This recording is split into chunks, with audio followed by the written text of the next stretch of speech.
All right, y'all, so music registration mastery, fancy title, and a really fancy way of saying where should you register your songs so you can get paid.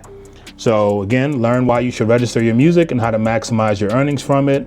When we say register your music, it's like actually putting in the metadata or the information associated with the song that will allow you to get paid, depending on whatever your role in the song is. This is part of our 24/7 Artist Workshop series. These free workshops brought to you by 24/7 Artists and our partners are all in service of simplifying the business of music so you guys can be artists 24/7. For those of you who aren't familiar with me, my name is Yudu Gray Jr. You'll see a picture of me back in the day, about 40 pounds lighter, teaching this. So I've been teaching the business of music as long as I've known it. I made my first record when I was 18 years old. And I didn't make $1 from my songs until almost 10 years later. I was blessed to find a mentor in Paul Miner, who was a great producer engineer, God rest his soul, who basically taught me the entire beginning to end of the business of music from his standpoint, because he was someone who had lived his entire life and dedicated his life to the music business. And he was unfortunately one of the people that got taken advantage of as a producer, songwriter, engineer, you name it, artist. And he wanted to make sure that he passed on what he learned the hard way to the next generation, and I was just blessed to be in the right place at the right time. When I learned this, I made it my mission at that time to share what I learned with my community, and since then I've helped artists like Ari Lennox, Logic, Wale, Manny Wells, and thousands of others on this journey.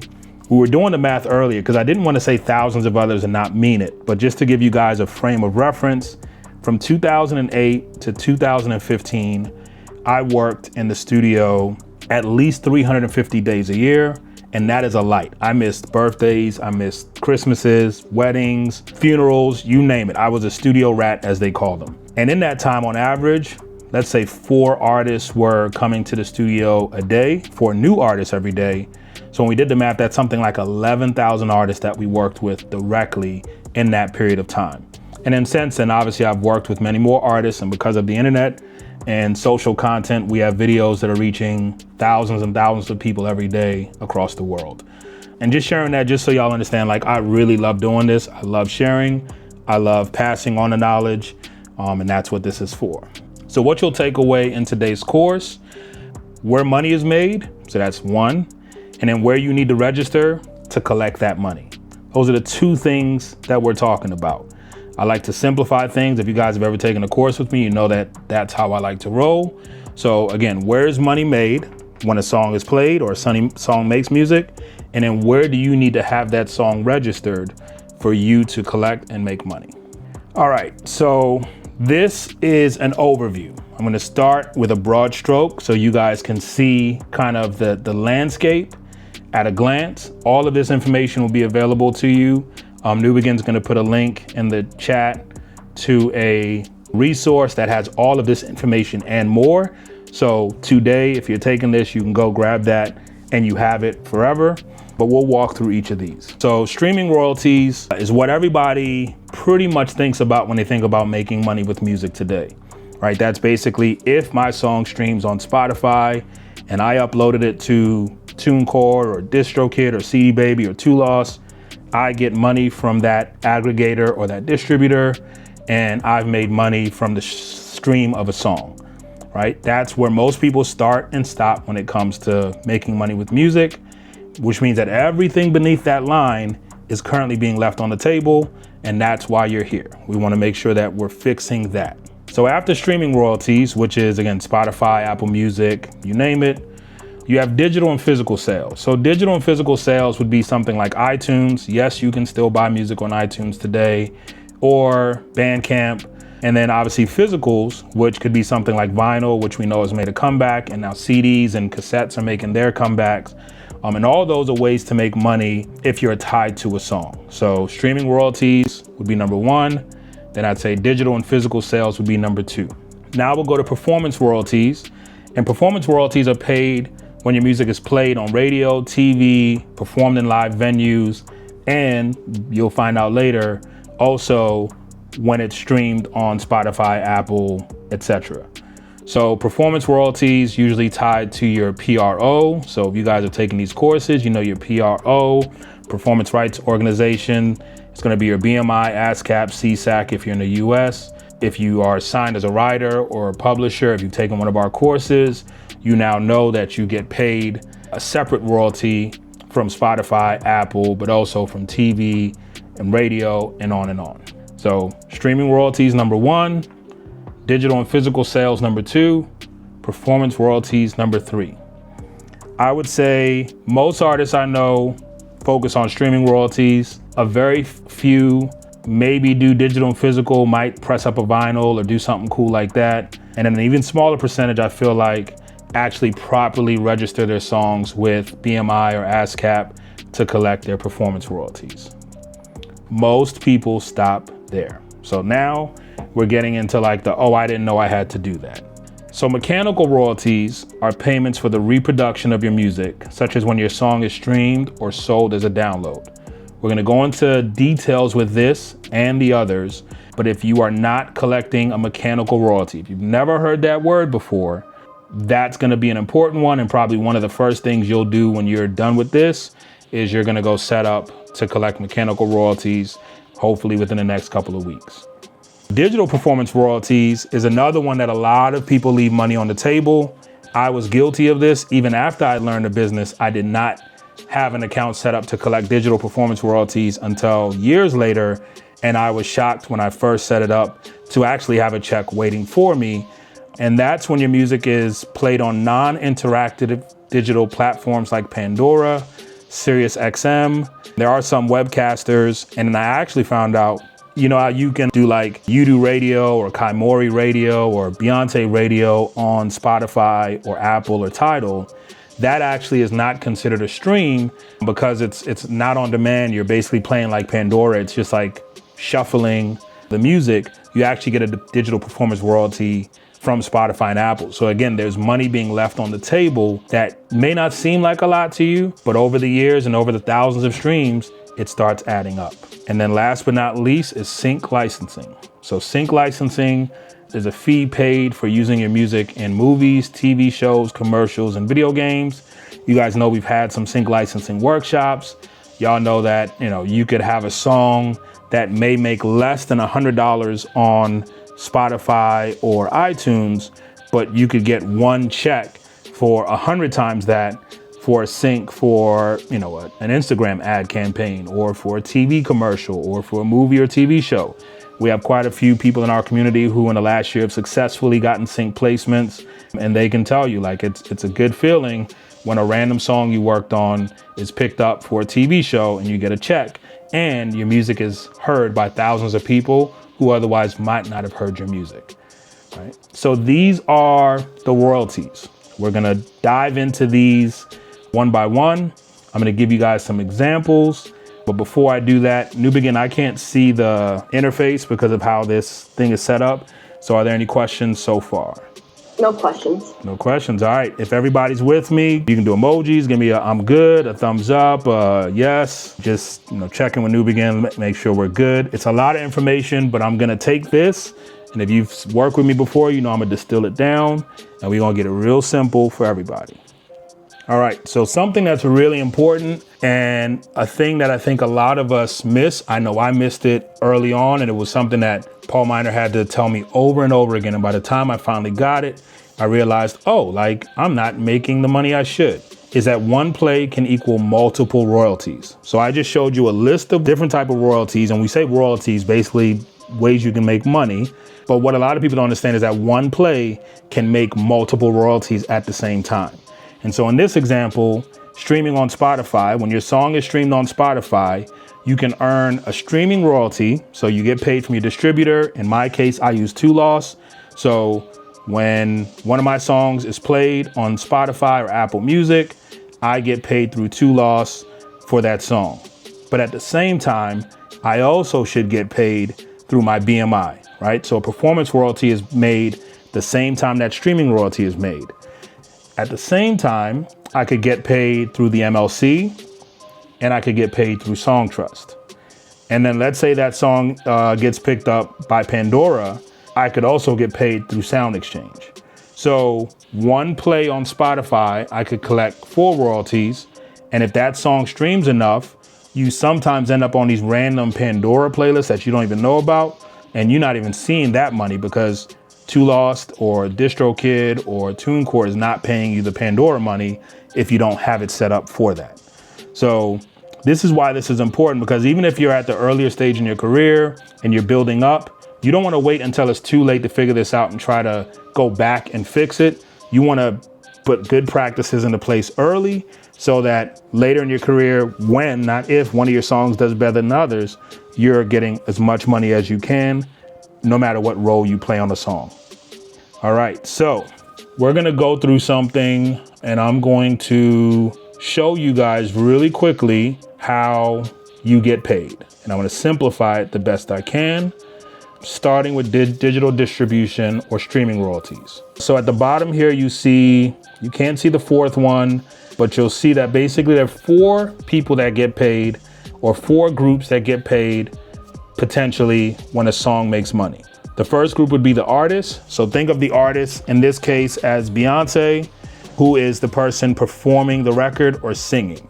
So Beyonce gets paid when Jolene is played from her new album because she is the artist, and the artist gets paid because she owns a piece of the master. Beyonce, who is signed to Sony Columbia, their label, they get paid when Jolene is played because they own the master along with Beyonce. And so the 2 of them would get paid. And then the producers and songwriters, assuming agreements are in place, could also get paid for Jolene. And in this case, you guys, if you've taken any of our workshops, you understand that it's both the current producers and songwriters, and because that song's actually a cover, the original producers and songwriters get paid as well. And then the last group would be publishers, could get paid depending on what the royalty stream is. So those are the 4 groups that we're gonna cover, and we're gonna go step by step through each royalty stream and explain who gets paid and why. So starting with digital distributors, which again would be TuneCore, Too Lost, CD Baby, DistroKid, United Masters. You upload your music to them. They send it to Spotify. Song makes money because someone presses play on Spotify. That money is then sent to your distributor, which again, in my case would be Too Lost. And then when the money comes to me from Too Lost, the folks that get paid would be the artist and the label. Those are green because the record label for us, which is our own indie label, and the artist, and in this case would be me and whoever I collaborate with, get paid. And then the producers and songwriters, depending on the agreements, could also get paid from the streaming royalties. So if you're doing a split sheet and you say, hey, I want to get paid from streaming royalties, or if you're doing a feature agreement, featured artist agreement, or producer agreement, and you say, I want to get paid anytime the song makes money on Spotify, if that's what your agreement says, and Kaimori, if you're in here, I know we just went through this with your song, you would have to get paid anytime Spotify sends a check to the distributor, you would get paid from that royalty. What you'll notice is the publisher does not get paid from the streaming royalty. So this is a case where if you wrote the song, right, as a writer, you may negotiate to get a piece of the streaming royalty, but the publishers usually would not see a piece of that. That would go directly to the songwriter, or in a lot of cases, the producer. So digital distribution or streaming royalties, artist and label get paid, producer, songwriter could get paid. If you don't have a label or you aren't signed to a label, then the artist would collect on behalf of the label or as the label. And if you are a multi-talented, I do everything myself, then you would just replace your name. Say, on this song, I'm the artist, I'm the label, I produced it, and I wrote, so I'm getting paid across the board. Right? So now I just walked you guys through this. So type of royalty, right? So in that case, streaming royalty, where the song is played. In that case, Spotify, where the royalty is collected. In that case, for me, Too Lost, who gets paid. In that case, I get paid as the artist, my record label gets paid, as the producer, I get paid. And then with my agreement, the songwriters and collaborators also get paid as well. So that's the flow for a streaming royalty. So most of you are already doing this.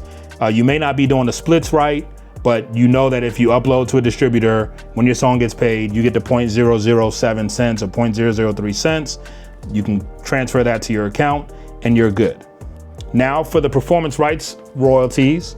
In this case, whether it's Spotify, radio, TV, or even venues. And an example of a venue could be your music played at a Wizards game or a basketball game, a football game, or it could be someone performing your song, literally like at a show performing your song.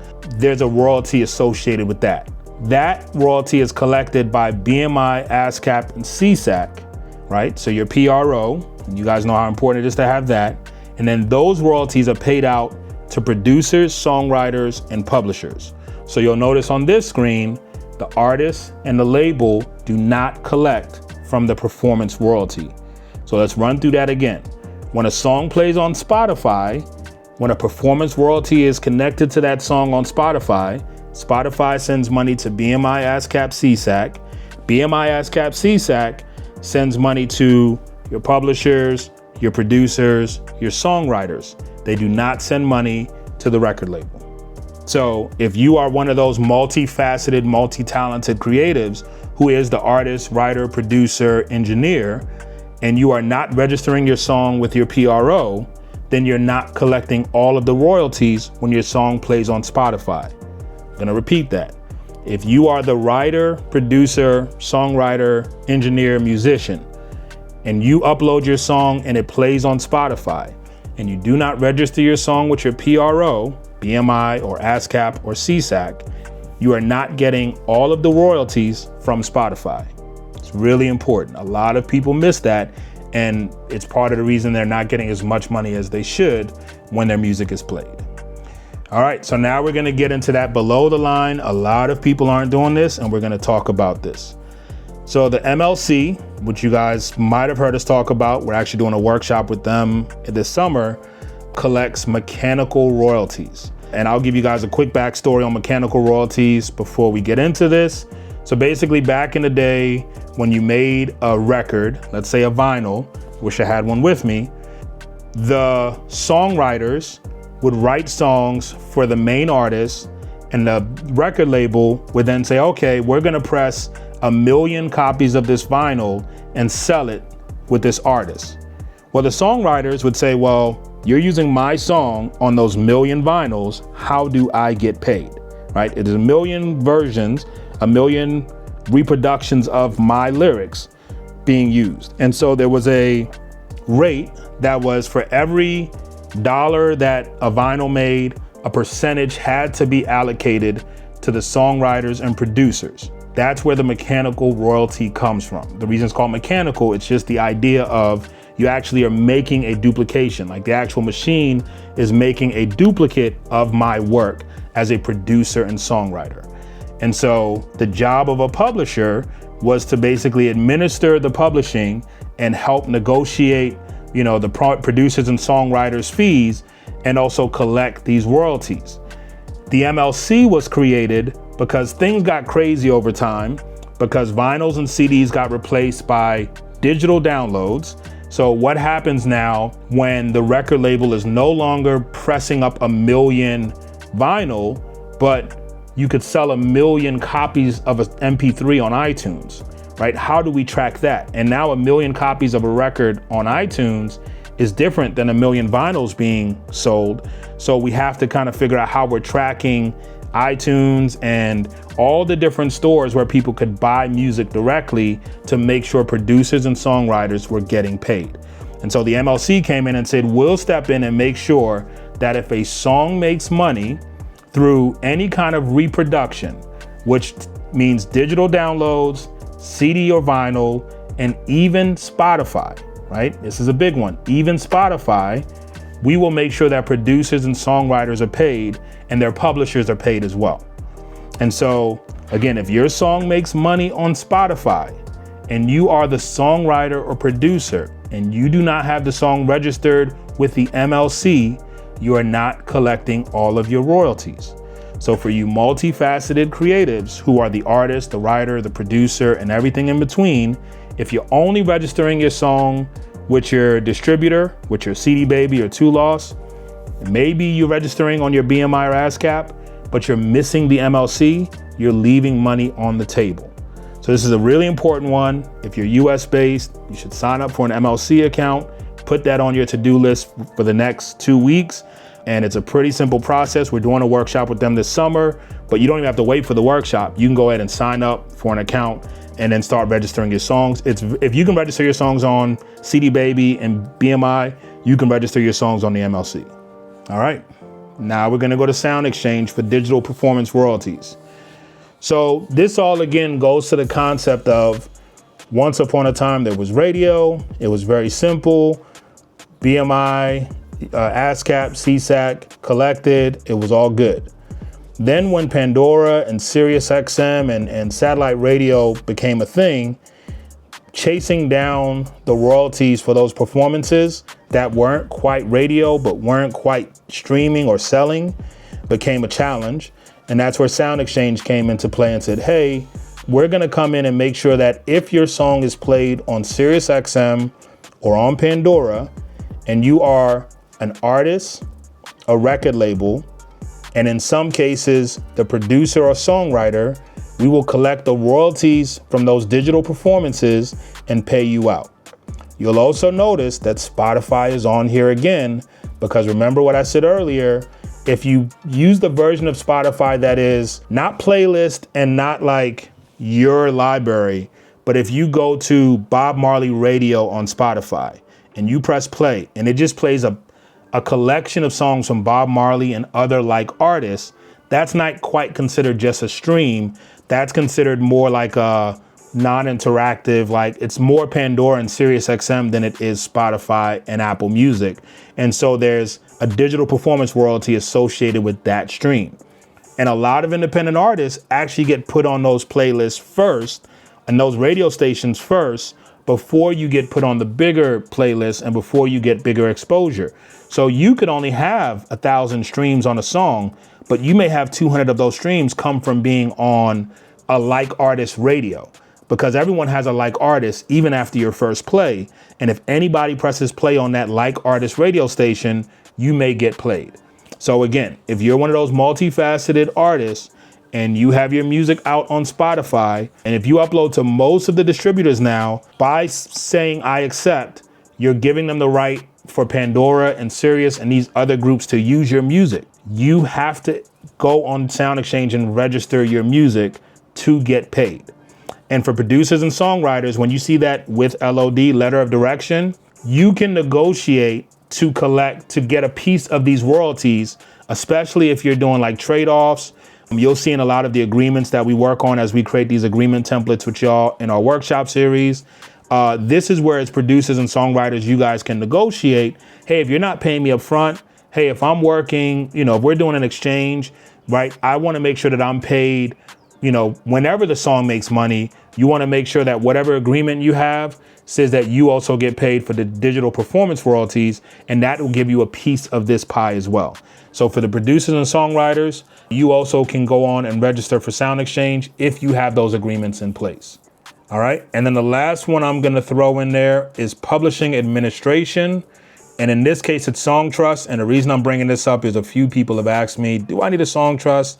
And we actually reached out, and Song Trust is also doing a workshop with us this summer, but I'll explain it at a high level. So Song Trust works along with your PRO. So if you are registered with BMI, ASCAP, or CSAC, you're already collecting your performance royalties. But the way Song Trust has positioned themselves, they've said, look, BMI, ASCAP, and CSAC are USA-based PROs, and they focus mainly on USA-based royalties. Song Trust's job is to go out now and collect globally and work with your PRO to make sure you're paid whenever your song is used anywhere. The reason this is important today for anyone on this call or anyone watching this is music is becoming more global, right? Spotify, when I was traveling back and forth to like Liberia and Ghana 4 or 5 years ago, Spotify wasn't available, Apple Music wasn't available, Tidal wasn't available. Fast forward 3 years, it's available in all of the countries I travel to now in West Africa, which means you're getting streams, you're getting radio play, you're getting digital plays across the globe. Like Kai Mori said earlier, his chart metric has him as an artist in Australia because he has so many plays and streams in Australia due to the community that he started in. So I can pretty much assure you if Kaimori signs up for Song Trust, he will have royalties from what's going on in Australia, because if you have that many streams that your data thinks you're from Australia, it means you're getting a lot of plays over there or have gotten a lot of plays over there. And because you are a producer and songwriter, you're leaving money on the table. So again, just think of Song Trust collecting performance royalties as a publishing administrator, meaning they're not paying the artist or the label, but they're paying out the producers, the songwriters, and the publishers. And they're collecting for the same thing that BMI, ASCAP, and CSAC would, which is radio, performance, TV, and in this case, I said streaming platforms because, again, overseas, it may not be so much Spotify and Apple and Tidal, but there are literally hundreds of streaming platforms around the world that are playing music from all over the world. And they're not worried about paying you out directly and making sure you get your money here, because their job is to focus on their regions and their countries. And so the reason you want a Song Trust account is you want to make sure that if and when your music is played globally, if you wrote, produced, or you represent the publishing, you are paid out. All right, I'm gonna take a quick break. New Begin, can we check in? How's everybody feeling? I wish I could see. She's asking if you have a sound exchange contact. I do have a sound exchange contact. They're not the easiest to get in touch with, I'll be honest. We're supposed to be doing a workshop with them as well. That's the contact I have, is to set up the workshop. It's not like a support contact. But if somebody has an issue with sound exchange and they need help, just get their information, New Begin, and we can figure out how to support them and get some support. Sounds good. And then we also have another question from Kaimori. He said, do you need to either have an LLC or have signed a publishing deal to collect producer side of publishing? Do you need to have an LLC or have signed a publishing deal to collect producer side of publishing? No, you don't need to have an LLC or a deal in place to collect the producer side. Kaimori, a producer in the world of publishing is just a songwriter. So when you look at the publishing wheel, you see the publisher on one side and you see the songwriter on the other side. And then that songwriter is usually split in between the person that actually is writing the lyrics and then the melody or composition, which is gonna be the people that are producing the records. So in the eyes of PRO and in the eyes of a publisher, a songwriter and a producer are on the same side of the equation. They're one and the same. Does that answer your question, Kaimori? So how do I claim my publishing, he said? How does he claim his publishing? He has to register the songs in BMI. And that link that I gave you to share with them, in that link, Kaimori, if you walk through that link, it'll show you how to go set up, if you're not already set up, which I think you are, your PRO. And then the next step is to actually register your songs as a writer in your PRO. And then you will be collecting your publishing. Awesome. So that's through ASCAP, he's registered with them. Correct. Awesome. Okay, we have another one from Ben. What happens if we're an artist songwriter and there is a co-songwriter, but we can't find the person and they don't have a PRO? Good question. I actually just went through this. So what you can do is you can register, like if you're with BMI like I am and you go to register and you can't find the other person, you register your percentage, you put the other person's name, and then you put, it's like NA or unaffiliated. I want to say it's unaffiliated in the BMI, but you put as much of their information as you have, usually first name, last name, and then now there's a place to put artist name, and then you just put unaffiliated, which means you don't know what their PRO or publishing info is. And what ends up happening is it goes in a black box, which is not a good word for the music industry, but it just means they'll hold their royalties for a certain amount of time. If they don't collect it, then those royalties get absorbed and redistributed out to basically the bigger names in the music industry. And it's the same with Sound Exchange. It's why when you register with Sound Exchange or Song Trust, they retroactively pay you for a few years. Each of them has like a window. It's like 3 or 4 years that they'll go back and pay you because they hold on to those royalties until the rights owner comes forward.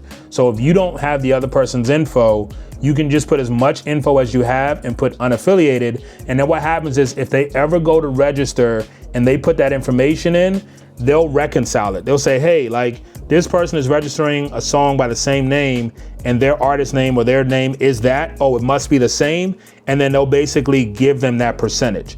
And let's say you do it and you give them 30%. And then when they go to register, they say they have 50%. If it doesn't match up, you'll get a letter saying, hey, this isn't verified, like we gotta solve this, or like we can't pay out royalties until we figure this out. So it's why split sheets and agreements are so important, because if you do that and you're like, oh, like I know we talked about it, everybody got even splits, so it's 33.33% because that's what, it's 3 of us on the song, they should be good.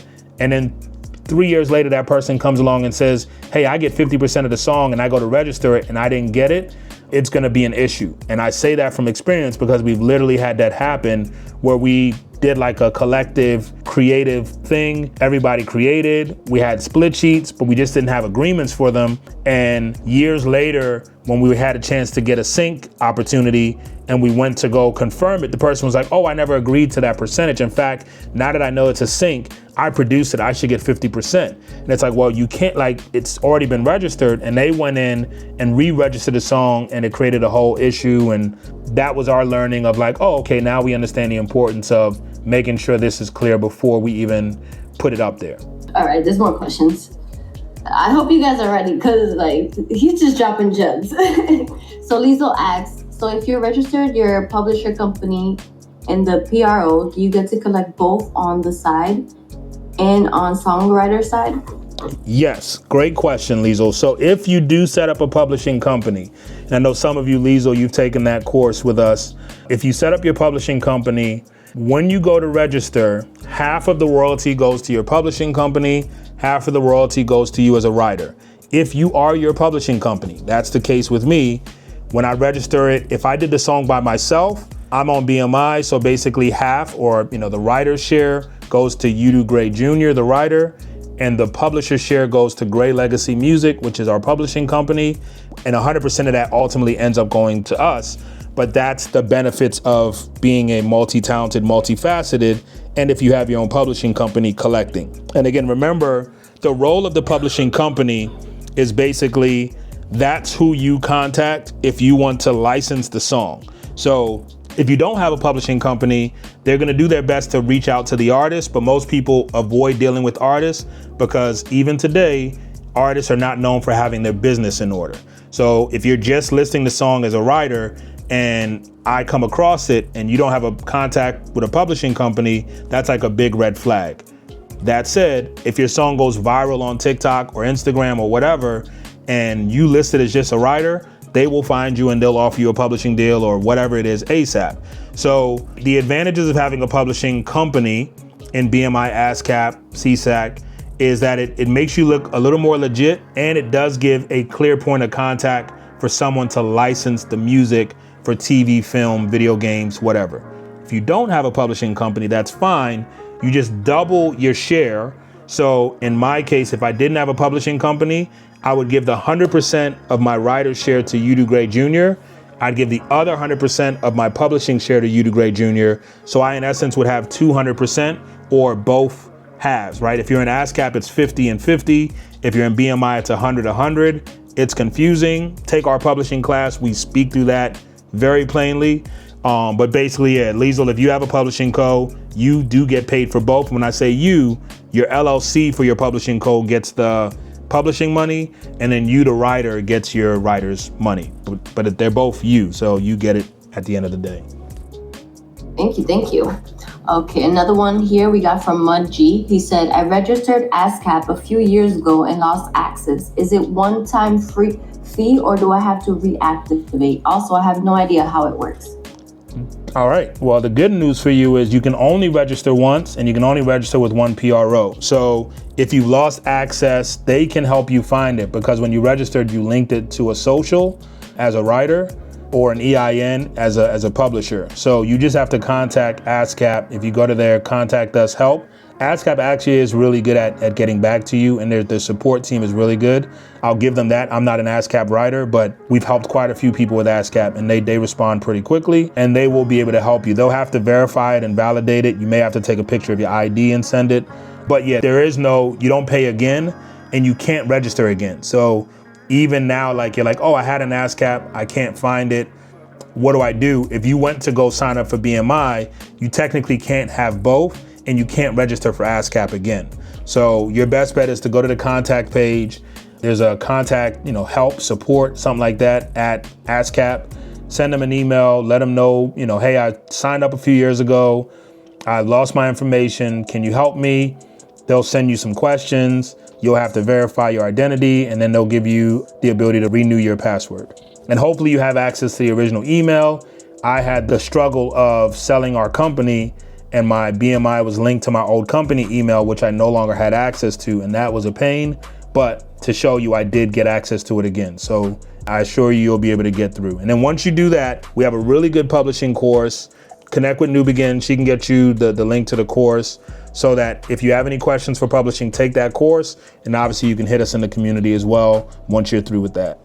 Yes, sir. We have something scheduled for tomorrow, so I'm excited to connect with him and get him going with all the necessary tools and resources. Perfect. So I do have Ben here. He's a follow-up question. So he said, oh, and by the way, Ben, I'm not sure if he answered your question because I see it says okay.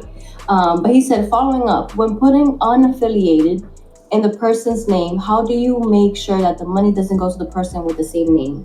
That I don't know. That's a really good question. That's one I think we'll have to ask BMI and ASCAP when we do our workshops with them. But somehow they know, because the person has to claim it.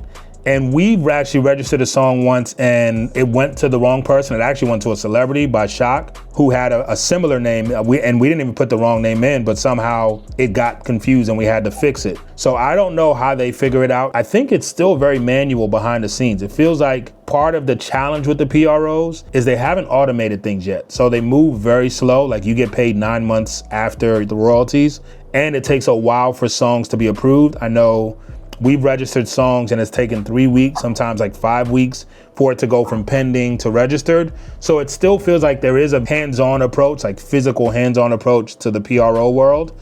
Hopefully that becomes more automated as AI and all these things are coming into play. But it feels like they do a good job of validating and verifying.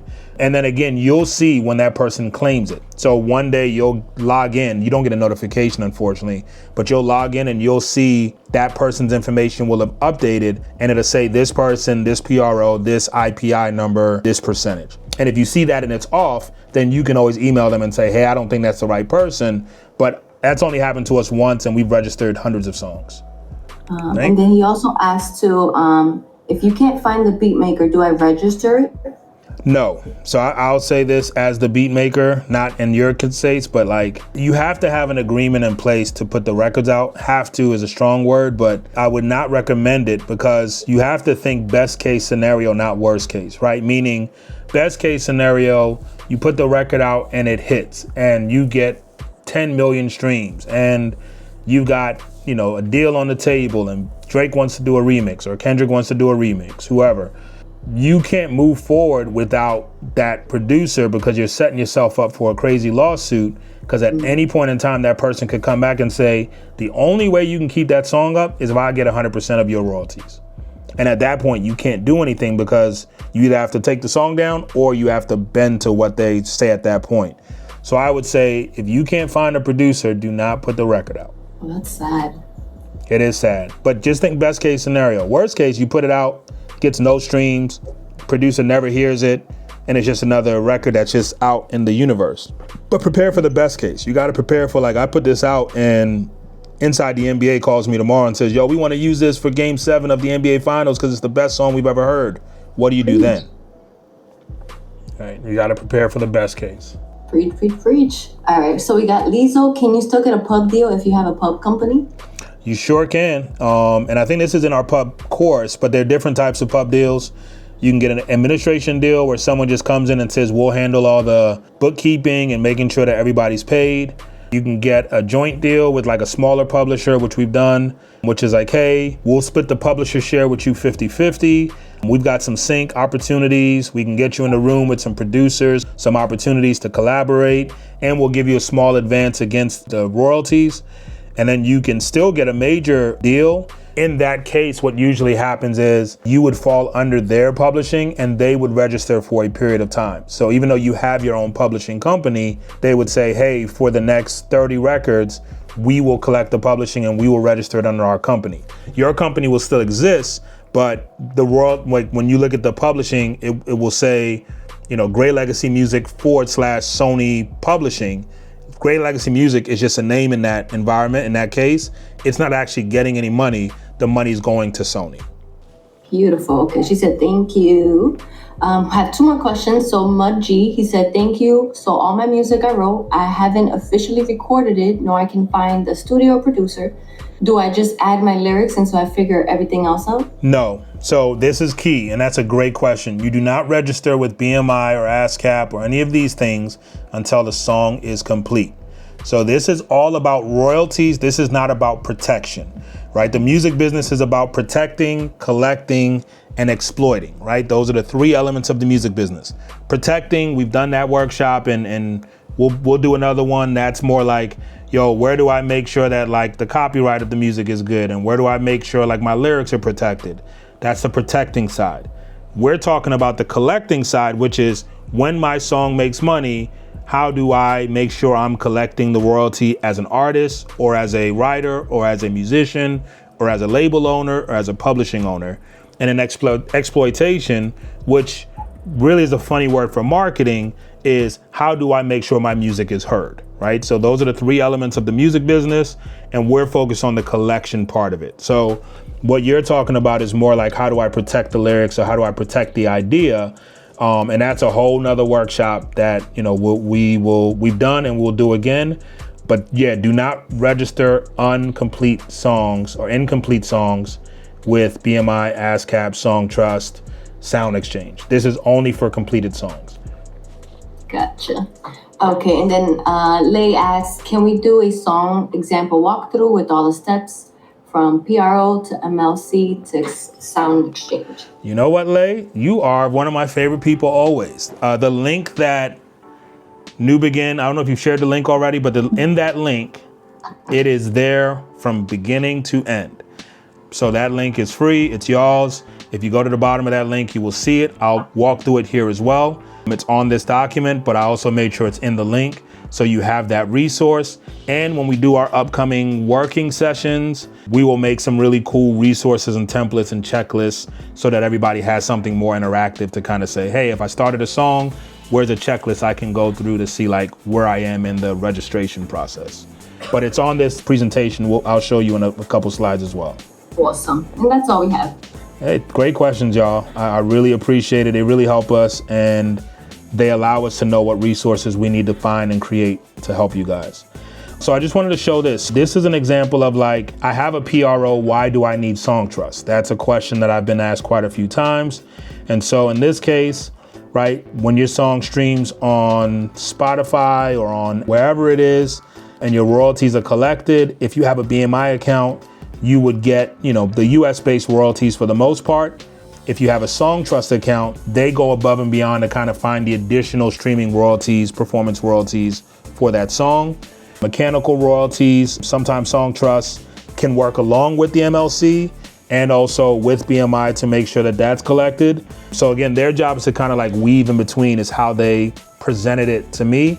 They're doing a workshop with us pretty soon, so they'll be able to explain it a little better. But they basically were like, it's not either or. Register with Song Trust every time, and we'll make sure if they miss anything, we'll make up the difference. The same thing for performance royalties with radio play.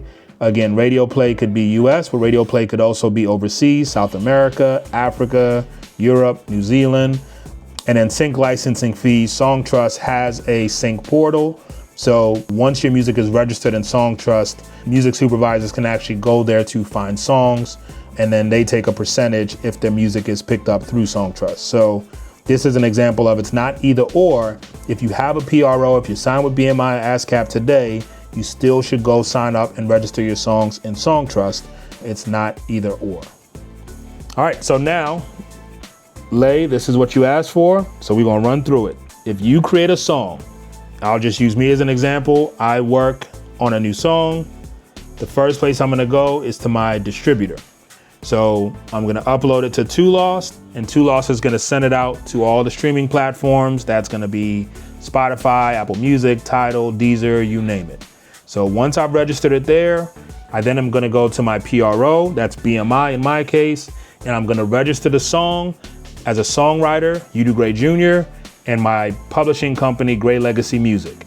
If I were only a songwriter and I didn't have a publishing company, then I would register the song as a songwriter with my PRO as Yudu Gray Jr.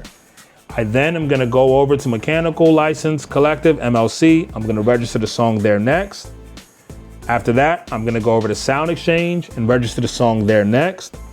And the very last step is Song Trust. I'm gonna register the song there last.